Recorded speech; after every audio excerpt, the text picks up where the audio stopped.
avec Maître Divisio à la manifestation des Patriotes. Là, vous avez dit quelque chose d'excessivement intéressant, c'est que on a le même schéma de communication qu'à l'époque du Covid. Oh bah, c'est très clair, regardez ce qui se passe.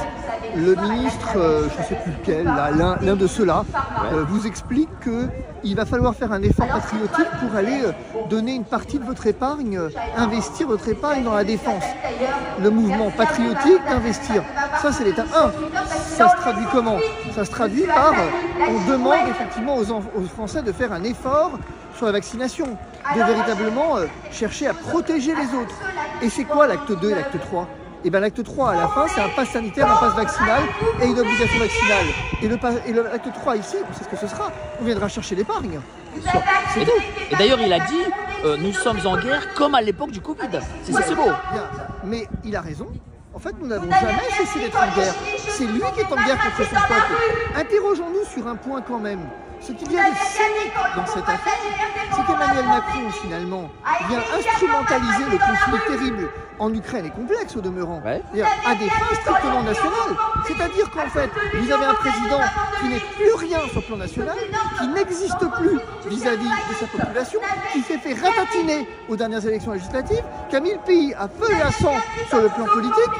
Et qu'est-ce qu'il fait maintenant, alors que des accords de paix sont en train d'être discutés, on ne sait pas ce qu'il dit, non. Eh bien, il vient retrousser les manches, jouer des coudes pour s'imposer sur la scène nationale, pas internationale, parce qu'il n'est rien, mais sur la scène nationale, avec un langage guerrier et avec un langage qui est effectivement celui du Covid. Et on sait ce que ça a donné dans le Covid. Emmanuel Macron, ce qu'il veut, on le sait, c'est redorer son image sur le plan national, et rien de tel qu'une guerre, et rien de tel que se paraître en chef de guerre pour ça. C'est tout. Et que l'excuse est terrible. Le but, c'est quoi à la fin? On sait. Le but, c'est de progressivement faire avancer un calendrier de privation de liberté, un calendrier dans lequel on va aller piquer l'épargne des Français, un calendrier dans lequel on va faire passer des mesures de plus en plus liberticides, de contrôle des messageries, tout ce que vous voulez. C'est comme ça que ça va arriver. Et comment on l'empêche? Parce que bon, il y a une manifestation aujourd'hui, mais bon, il n'y a pas 150 000 personnes dans la rue. Comment on peut l'empêcher? C'est une bonne question. Alors je crois que d'abord, il n'y a pas 150 000 personnes dans la rue, mais il n'y aura jamais 150 000 personnes dans la rue. Il y a eu quand même pendant le pass. Mais il n'y aura jamais, ce que je veux dire, c'est que même s'il y a, c'est au sens où même s'il y a, on a vu que ça ne va pas changer fondamentalement la face des choses pour le pass. Cependant, c'est plus on sera dans la rue, moins effectivement, comment je vais dire, comme pour le temps du pass. Pourquoi est-ce que la France, finalement, s'en est un peu mieux sortie que l'Italie, par exemple? À cause des mouvements de résistance, à cause de ces mouvements de Péronne, de Raoult à certains égards, de Florian Philippot, d'autres. C'est-à-dire qu'en fait, ne pas partir défaitiste, c'est aussi ça l'idée. Croire que le meilleur est à vivre, le pire n'est jamais certain, mais le meilleur, lui, est à vivre. Et ce qu'on cherche, dont on cherche à nous priver, encore une fois, c'est l'espérance. C'est de se dire que la seule issue possible, c'est celle de la guerre. La seule issue possible, c'est celle de soutenir finalement cette guerre. Moi, je ne nie pas du tout que la situation est complexe. Personne ne dit, personne ne dit que Poutine va se faire demain matin décorer de la Légion d'honneur ou se faire canoniser par le Vatican. C'est pas ça le débat. Le débat, c'est pourquoi maintenant? Pourquoi, alors que maintenant, on commence à entrevoir une solution de paix? Eh bien, est-ce qu'on en arrive à ce point?